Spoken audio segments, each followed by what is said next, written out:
Welcome back to Joy in Our Town. I'm Pastor D. Robinson. In almost every community, we come face to face with the homeless, and it's a population that continues to increase. Dabrina Jackson-Gandy reports.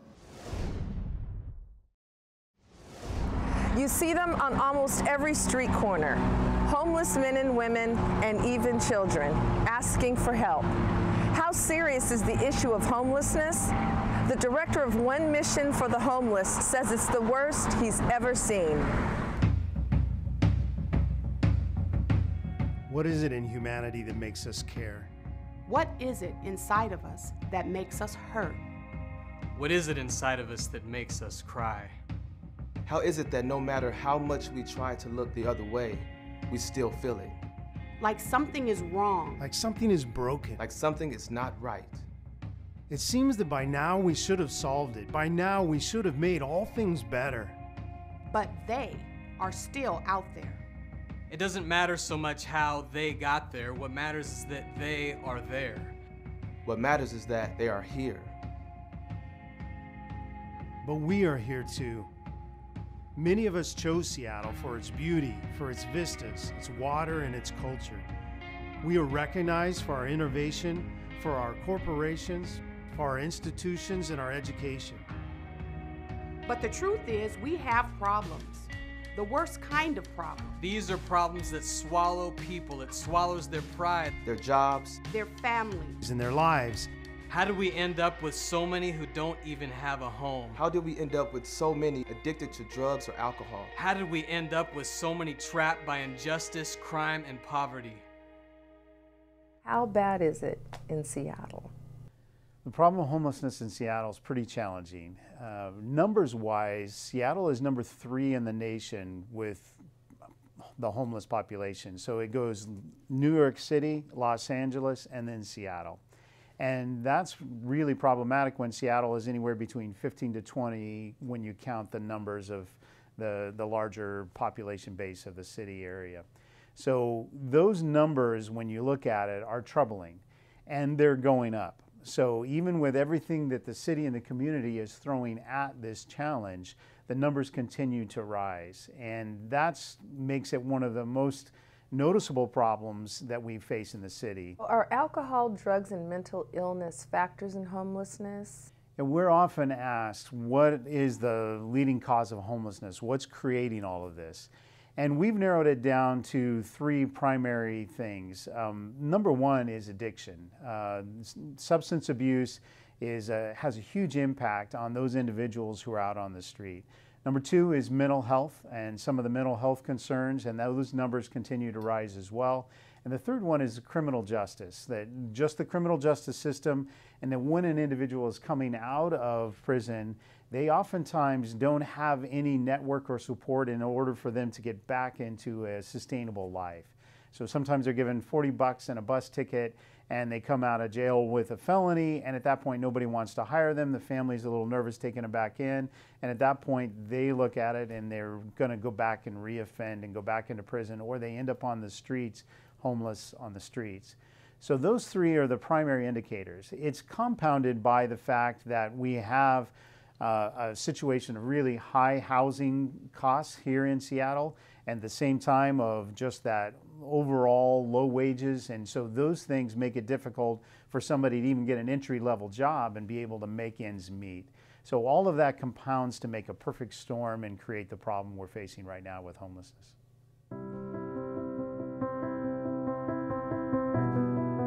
My addiction, my breaking point was when I was sleeping outside and it was freezing outside, and I remember looking up at the sky and I was like, God, just take me out of this world. I can't do it anymore.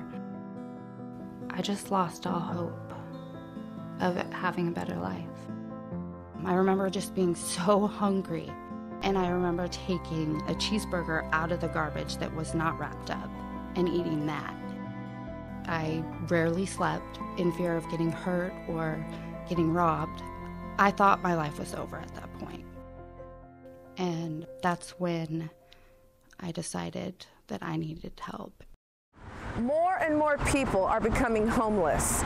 Many of them are military veterans suffering from PTSD, but increasingly they are young men addicted to drugs and alcohol or dealing with mental issues, women and their children fleeing domestic violence, or young adults aging out of the foster care system. Will we ever solve this pressing social problem? The traditional face of homelessness is in fact an older person that's out on the streets, and we have words like wino or an alcoholic or those kind of things, a bum on the street, and we have this image in our mind of who that might be. But that's changing rapidly. Not only are the numbers coming down as far as the age, so it's not typically that older person, it's actually becoming much younger. So we're seeing more young people on the streets, and this is a direct result of addiction and some of the pain meds that a young child might grab out of a medicine cabinet and then get addicted, and then they end up on the streets. So we're seeing much younger populations on the streets, but it's also spreading into the families, and so we're finding more women and women with children on the streets. So when we're looking at that, we're now in some of the encampments in Seattle, we're about 40% with women. So that's a rising number, and it's a number that's deeply concerning because there's a greater vulnerability there, as we can imagine, with women and children. And that presents that problem in a new way to say, wow, what are we going to do about this? And it's not that we shouldn't suddenly try harder because it's women and children, but it speaks to what's basically falling apart in our society. And it says we've got some deeper problems we need to address. Most of us imagine that when we see somebody homeless on the streets, that's different than us, that's some strange individual who's made bad choices and somehow they've ended up there. Every person that's out on the street gets there for different reasons. If you have if you have 15 people, you have 15 different stories. But the reality is every one of those stories is very much like our own. We are all at that point where we can slip into homelessness. We don't feel it today. We think everything's fine, but every one of those individuals we see are individuals who are just like us at one point in time. They have had birthday parties, they've had homes, they've had families, they've had jobs, they've had a normal life just like we have. Somewhere along the way, something broke, something got strange, something fell apart in their life, and that sent them tumbling onto the streets. So when we see those individuals on the street, we have to realize they're not different from us. There is no them or us. They are only others just like us. Coming up. So as a rescue mission, that's what we lead with, is with the good news of the gospel. How can so many living on the streets find refuge? When we come back, hear how One Mission is stepping up to help those in need.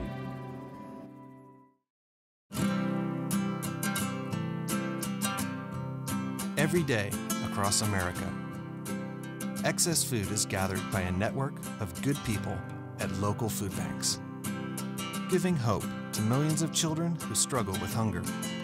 They've earned their wings, and you can too. Together, we can solve child hunger. Support Feeding America and your local food bank at feedingamerica.org.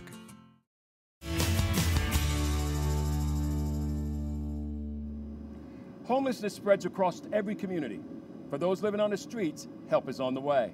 Here's Debrina Jackson Gandy with the rest of our story. Studies show that faith-based organizations are doing a better job helping the homeless population than secular organizations. Leading the way is Seattle's Union Gospel Mission. Over the past 81 years, our city has transformed. Seattle's Union Gospel Mission has been there every step of the way. The decades pass, but a constant remains.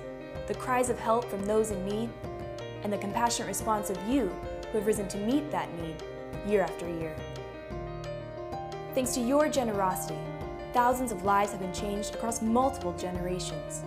The times have changed, but your willingness to reach out has remained. Together, we are the mission, and we're not done yet.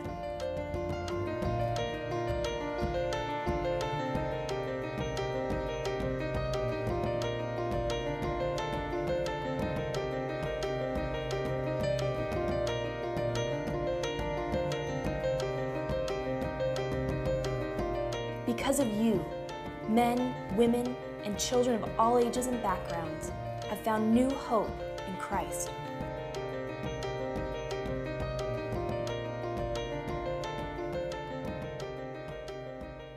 So what does it mean to be a rescue mission? We play off that word rescue, and the concept for us literally comes from the book of Job. And there's a passage in Job 29 where Job is reliving his life as he's looking back over it and thinking about when his life was at its peak, when he was at his prime. He uses phrases like, when my steps were washed with butter, whatever that means, but it meant things were going really well. But in that point, he then says, at that time, the reason why I was at my peak was because I was doing these things. I was a father to the fatherless. I helped the orphan and the widow. I was fighting for the cause of him who I did not know. And then there's this little phrase in there that says, I broke the fangs of the wicked, causing them to release their prey. So what we mean by rescue is, there are situations in life that grab an individual and it has them trapped. And the one thing, if we're going to do rescue mission work, that means we've got to get in and be prepared to literally break fangs. And so we're aggressive with that word. Seattle's Union Gospel Mission is making a difference in caring for the homeless. The answer is not only food, shelter, or money, but relationship. When I got to Hope Place, the place was beautiful. Everybody was so loving and caring. I'd never felt that before. And I remember thinking, wow, I get blankets and a pillow and they're clean and 3 meals a day. And I ate a lot when I first got there. It's just the little things in life that you take for granted. Now I'm just so grateful for everything. I'm grateful for the staff at Hope Place and all the amazing women. I'm grateful that I have a second chance at life. For us, the thing that we found that works more than anything else isn't throwing a lot of resources at this. It's walking alongside individuals, hearing their story, coming up with solutions, and being a part of the healing process that brings their life back to a point to where they can thrive, re-engage in healthy relationships, and get their life back to where it should be. We go out on cold, rainy nights. We bring blankets. We bring hot chocolate. We bring hugs. We pack extra socks. We give away our jackets. We give away our shoes. As long as there is one more human being hurting in our cities, it will matter to us. As long as there is one more person suffering from mental illness, addiction, poverty, or injustice, then we will show up. We will continue to reach out to the family that has lost all hope. We will visit those in prison. We will feed those who are hungry. We will bring water to those who are thirsty. We will befriend those who are strangers, clothe those who are naked, and care for those who are sick. We will do this because we are called to do this. We will do this because we should do this. Because when we meet someone on the street, between you and me, we have them outnumbered. There are more of us than there are them. We can't do this alone. We won't do this alone. We are called to love. Just love. But we, the collective we get to decide how this story ends. These are our people. These are our families. These are our children. And this is our city. We are Seattle's Union Gospel Mission.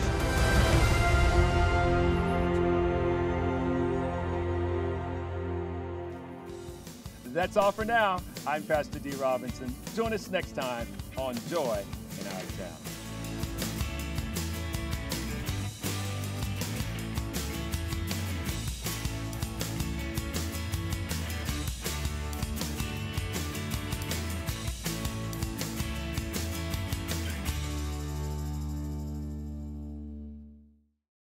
If your ministry provides services for the community, we'd love to have you as our guest. Please send us the name of your organization, the contact person, phone number, website, and a brief description of your ministry. We look forward to hearing from you. We'll see you right here this time next week.